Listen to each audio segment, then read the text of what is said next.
Have you ever wondered how your sales performance compares against your competitors and peers? The B2B Sales Benchmark Report provides the definitive guide to what success looks like in 2021. See how you compare in terms of win rate, sales cycle, average deal value, relationships, and engagement. You can see the results and get the full report at ebsta.com/B2B-sales-benchmarks.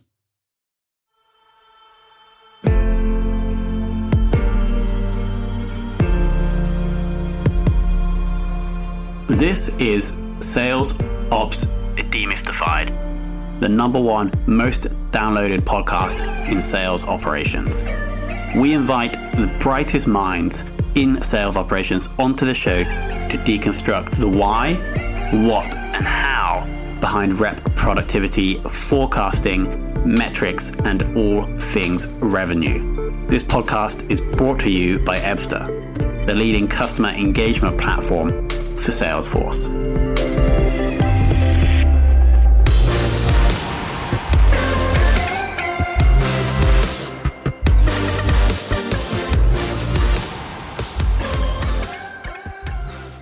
Hello and welcome to another very special episode of the Sales Ops Demystified podcast.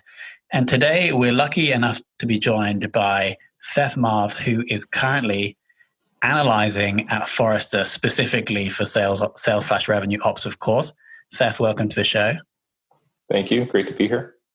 And for the diehard fans of the show, you'll be aware that we've previously had one other Forrester member on previously. And it was actually a live discussion in our office in London. And it was the feedback we got on that episode was incredible. It was illuminating. A lot of the conversation topics that come up anyway in discussion, we went a lot deeper into. And so we've got about 4 or 5 that we're going to do the same with today. But before that, Seth, can you just give us a little bit of background so we have some context for your expertise?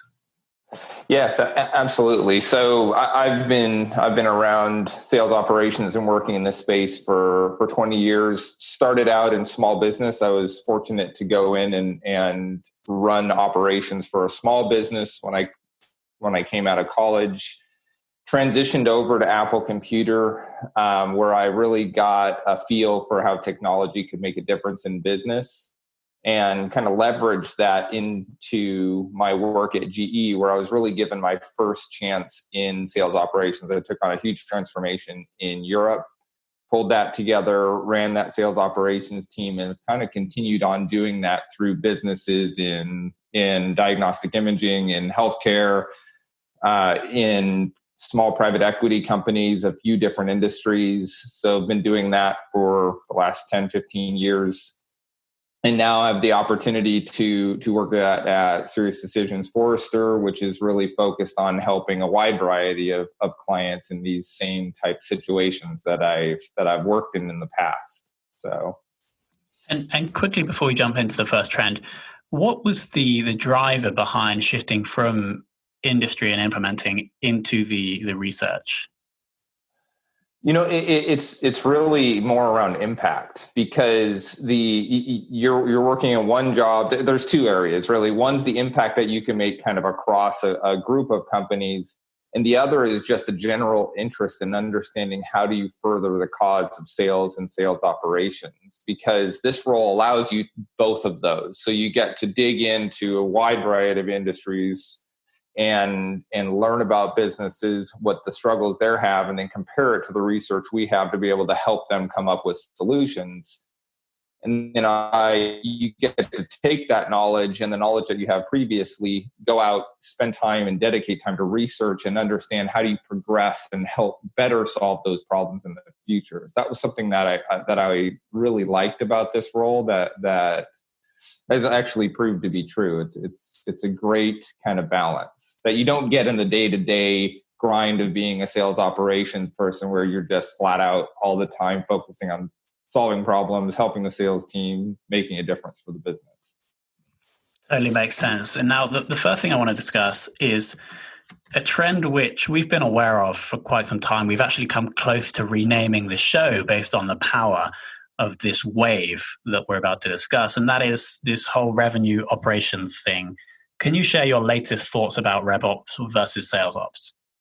Yeah, I mean, revenue operations is something that we're heavily focused on and continually evolving within our practice. And it's becoming more and more important. And that's largely driven by the buyers. Buyers aren't, there used to be kind of, okay, here's marketing's role and here's sales role, here's digital's role, and here's the in-person role. And they kind of transition over and it was nice and smooth. But the world doesn't work that way anymore. Buyers buy the way they want to, and they're going to call a salesperson at many different points in the journey, and they're going to ask for certain things and need things digitally at many different points. So it's very messy from that standpoint. So as a sales and marketing organization, along with customer service, you kind of need to be aligned if you're going to be able to address that type of buyer, because they're no longer following the pattern that allows you to be siloed. So organizations are seeing that to be successful, we need to kind of approach the customer with all the different tools aligned to addressing their needs and solving their problems. So that continues, that takes many forms.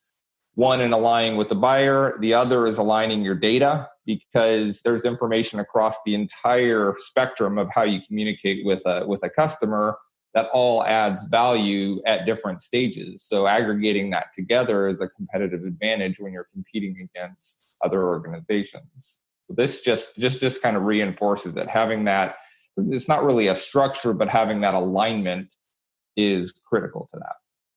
So, expert opinion, should we rename the podcast? I don't know. I mean, it's depends on how many. I mean, it depends on the audience that's watching. There are a lot of sales operations is morphing in certain ways. You're talking to a lot of leaders that are doing that. I think eventually it'll evolve into something where it may make sense. But as you speak to different sales operations leaders and start seeing how much they're delving into marketing data and how much customer service you'll start seeing that morph over. I was fortunate in my last few roles. I own sales, marketing, and customer service. It was just kind of all together. And that's just been the natural course of businesses. The smaller ones that are just saying it just makes sense to do that. So for me, they kind of came together. So as you start interviewing more and more people who are living in a world where sales operations isn't just sales, I think it become more relevant to potentially move in that direction. Yeah, and now onto another line that is blurring, and this is the line between inside and outside sales. Why do you think that these two are coming closer together? Yeah, this is an interesting one, and it's very much been sped up by what we've been dealing with COVID-19. You know, there are tools out there that allow for very, very productive conversations beyond the in-person conversation. It used to be, sales reps, you go in, you sell in person, and that's the way you close the deal. Well, buyers they felt the same way. They wanted that interaction. That was the way you built relationships. But as people have become more comfortable with things like Zoom and things like texting and LinkedIn and all these other forms of communication, it's just kind of morphed to a point where doing a Zoom meeting is just as valuable to a buyer as being in person. Well, nowadays, it's really the only way you could do it. So inside sales is now able to do similar things, and companies are realizing that. So they used to be, they would use that as kind of the farm system to try to push through newer people into sales roles after they prove themselves. But now you're seeing it where most of the tools an inside salesperson would use are now being leveraged across any sales role. It totally makes sense. I mean, I see myself as not technologically advanced, but used to all of the new technologies, right? And so when I've been exposed to sales relatively recently in the last 2-3 years. Mm-hmm. And so when I started learning about the difference between inside and outside sales, I couldn't really understand it because I always knew that an inside salesperson could close deals using Zoom, etc. Yep. And so that's basically what you're saying. Technology is eradicating the definition, basically. Yeah, I mean, the technology's been around for a while, but buyers are now open to it more. And it used to be, and to a certain extent, there's that relationship and in-person that in-person component still matters, but it's right now it's a lot harder to do. It isn't being done at all, so it can't matter. But over time, it will again. But what you're seeing is just that acceptance level going up, and there's a cost side to it as well. The components that go into an inside sales to executing an inside sales role versus an outside sales are more efficient. You don't have the travel, you don't have different costs that go with that. So those things are kind of colliding together. You have buyers that are now more willing to, and now that they've been forced to do it, they're kind of seeing, well, it's not that I can kind of get what I need without having you try to come in and talk to me. So buyers are enabling it, and companies are seeing the benefits of it. So it's just naturally starting to go in that direction. I think you'll see that progress even further over time. Got it. Now onto the kind of biggest buzzword in sales, AI, and specifically what companies are doing to prep for future applications of AI, but then also what AI is helping the businesses actually do and sell better with today. Yeah. So AI starts with the most boring component of most businesses, the one that nobody wants to talk to, and that's aggregation and kind of management of data. The minute you talk to that in an executive boardroom, you see eyes glaze over and those types of things, because it's the non-sexy part of AI, but it's also the part that you can't do any of it without it. So you have to, in order to have AI function, which everyone wants to get into it, and you quickly realize, and we've seen this as well, is you may want to do AI, but you can't facilitate and execute AI unless you have accurate real-time data that allows your systems to facilitate it and analyze that information. And the power of that is very much about how fast you can put in accurate information in. So if I'm looking at an AI model and I'm able to feed it new information once a month, I only get 12 iterations of growth. But if I can feed it once a day, now I'm getting 365 iterations. So you can manage the impact and how fast you can learn and grow if you're learning 365 times in the same period rather than 12. And that increases even more when you're looking at it real time. And you're starting to see that where some of the limitations of AI are being seen when you just try to throw it onto a normal set of bad information or data that doesn't really work together or hasn't been structured properly or defined. Got it. Makes sense. And then moving forward, what do you see as the core or the killer app or application for AI in the future, let's say when companies do have their data flow sorted? The thing I see is really around a term that we call dynamic guided selling. That's going to be that where AI augments the sales process. And it's not really going to be a killer app. It's going to be an aggregation of apps. And this is where we're at right now, is you have lots of amazing companies that are doing things very much in silos where they're taking components. You have companies that are out there that are aggregating and eliminating the need for a sales rep to do activities by aggregating and analyzing it direct from calendars or direct from, you guys do this stuff, where you can look at it and analyze it and come up with insights. But if you look across all the interaction points of the buyer, you'll find thousands of companies and multiple silos where that information isn't being aggregated together to get the full picture of a buyer. So I think when you see that killer app, it's going to be the person or the organization that can come in and aggregate every touch point of a buyer to be able to work alongside a sales rep and give them real-time feedback on the best way to handle it. So it's that partnership between AI and the sales rep that enables them to have all the information they need at the point they need it to best facilitate the buying process. And we call it dynamic guided selling, and I think that's a hugely exciting space for us, and it's an area we're doing a lot of research. And I think it's going to be that next step to really push forward and take sales to the next level. Sure. Now, with everything we just said about how sales is changing, Is this going to impact the way that businesses compensate sales reps? If yes, how do you see that changing, and how should compensation structures change as well? Yeah, I mean, we're seeing that today. When you look at compensation, what you're seeing, especially when you get into simple transactional sales, there's a hard push to either push that through a channel or through e-commerce. Ideally, through e-commerce is where a lot of them are going, because if it's a transaction, buyers don't want to buy via a sales rep. They just want to be able to go somewhere and buy the order, buy the quantity they need, what they need.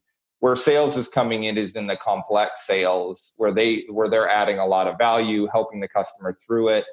But what we're seeing in those spaces is buyers don't buy they buy in groups. They have large buying groups that are coming into these deals with real analysis of what they want and real education. So you, as an individual sales rep, you can't really, you have to bring your own team in that can really facilitate and answer those questions. But what that does is it muddies the buying or the accountability process. So compensation is very easy in a world where you have a sales rep that fully controls the sale and is responsible for the win and the loss. So as you go into team sales, that accountability is becoming blurrier. And we're seeing that. You're seeing the edging up of base salaries and the dropping of at-risk salaries as these team sales become more prominent, because you're asking sales to collaborate more rather than being kind of the one person going in to win the day.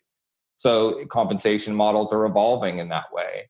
I think you'll see that continue to evolve. But one thing that's happening on the periphery that will eventually come into compensation, and we're seeing it as well. We're starting to see compensation being pushed deeper. So we talked about the revenue engine before. We're starting to see compensation being pushed deeper into the sales cycle, where you're looking at marketing, you're looking at customer service, and you're starting to compensate them on triggers and on the area of responsibility that they have to the sales process.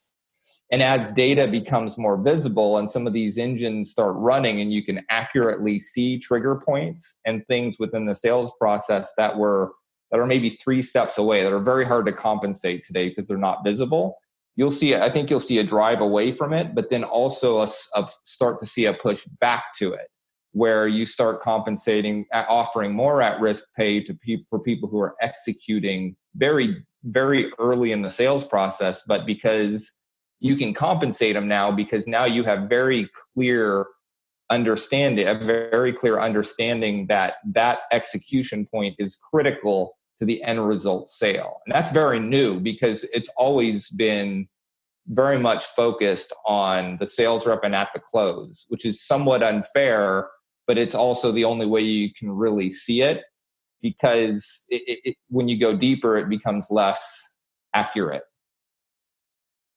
Got it. Makes sense. It seems like much is going to change with compensation, or already is, and is evolving with time. Very much so. Final area to discuss, something that I've seen you guys talk about called dynamic sales planning.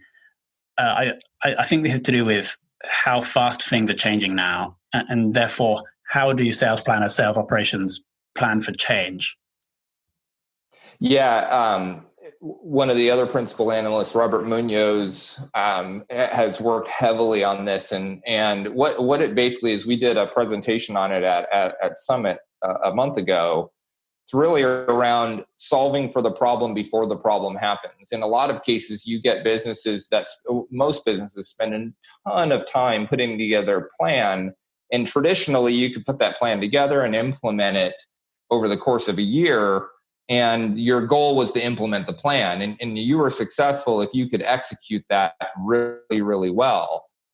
Well, businesses are changing quickly. Industries are changing quickly. I mean, you have situations that pop up. This year's a great example that cause dynamic shifts in how your business works. So instead of executing your plan rigidly, it's now moving to a world where you need to plan for change. So dynamic sales planning is really set up, and the work we're doing around that is around how do you plan for change? How do you set things up in a big organization or a small organization that when the change happens, you can make very quick shifts because you've thought through the biggest risks in your business and had plans already ready, approved, ready to execute. So when they happen, you can be quick on your feet and move. So that's I think it's becoming more and more important over time. Planning for change. Final question I'd like to ask is, over the next 5 years, what is the one trend or the one concept that you would most advise a salesperson to be aware of, the thing that's going to have the biggest impact on their role? Yeah, be ready to be augmented. So a lot of times when people look at things like AI, they think of it as taking something from them. In reality, it's going to be adding something to them.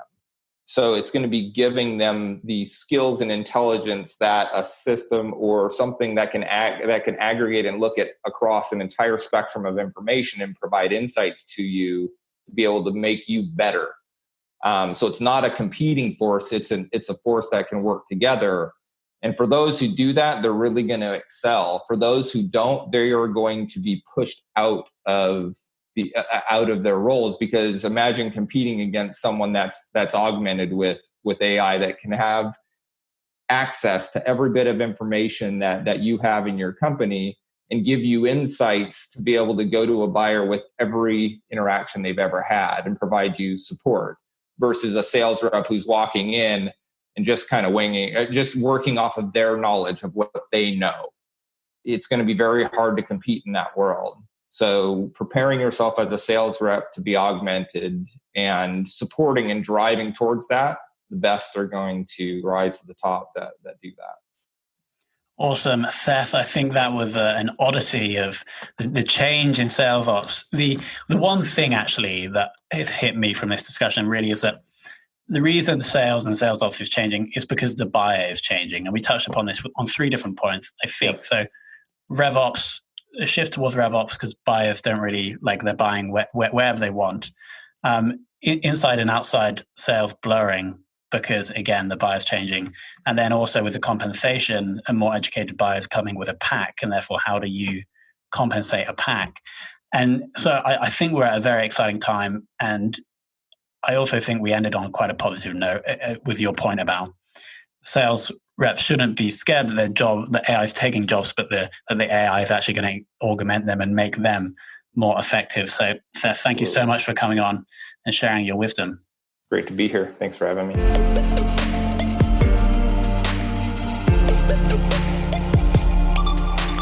Thank you for listening to this episode of the Sales Ops Demystified podcast. If you are listening on a podcast listening application, then please subscribe, rate, and review. And if you have any questions about the show, if you know a guest, or if you have any questions about sales operations, just hit me up at tomhunt@ebster.com. That's tomhunt@ebster.com.